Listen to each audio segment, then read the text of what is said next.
Hello guys, this is Sumit Yogi and we are here with our last video on our end semester. In this video, we have to calculate information gain for age, income, student, credit rating, find which attributes give the best first split, and calculate Gini index for all attributes and draw the two decision trees from information gain and for Gini index. So let's start our video. सबसे पहले हम बात करेंगे information gain selection की. Information gain selection का formula हमारे पास gain equal to info minus dy by dv info. Selection strategies use the attributes with highest information gain at each node as maximize the information about the class level. Recursive process and it is also a recursive process.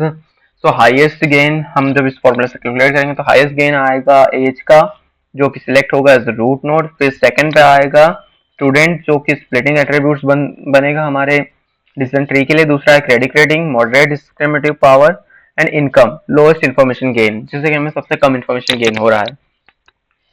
Decision here we have taken that the age attribute provides the maximum information, making it optimal choice for our root node. This splits the reduces uncertainty most efficiently among all available attributes.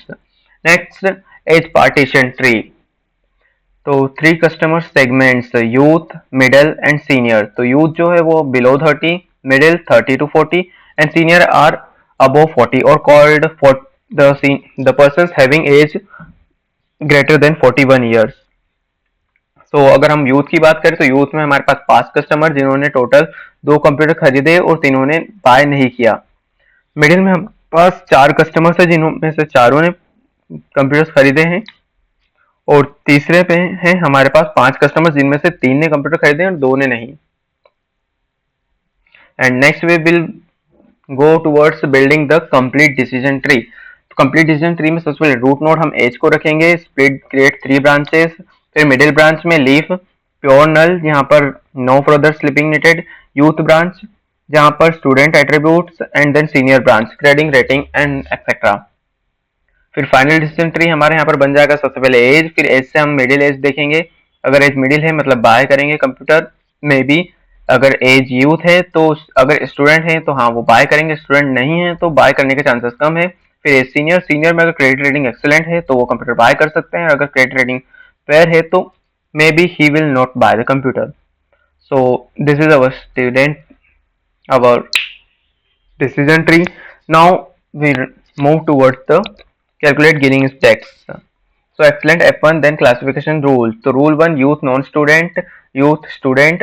Rule 3 middle age customer, senior with excellent grade and senior with fair. So if age is equal to youth and student not, then bias computer is equal to no. If age is equal to youth and student yes, then bias computer yes. If the gain middle, age middle, then the bias computer yes. If the age is senior, credit rating is excellent, then bias computer yes. If age is senior and credit rating is fair, then bias computer no. There are 5 rules are mutually exclusive and exclusive, covering all possible customer probabilities. Now Gini index alternative splitting category. So Gini index impuring formula GD1 minus PC. Based Gini calculation GD1 minus E to the whole square upon 14 and 5 to the 14. Result Gini index equal to 0.4595. Age splitting Gini index जो हमारा होगा वो 4595 minus 3.44 जो कि हो जाएगा weighted Gini index के around. और फिर कंप्लीट एनालिसिस. तो यहाँ पर हमारे समरी स्टैटिस्टिक्स है और हमने गिनी इंडेक्स और डिसीजन ट्री दोनों ही बना लिए हैं.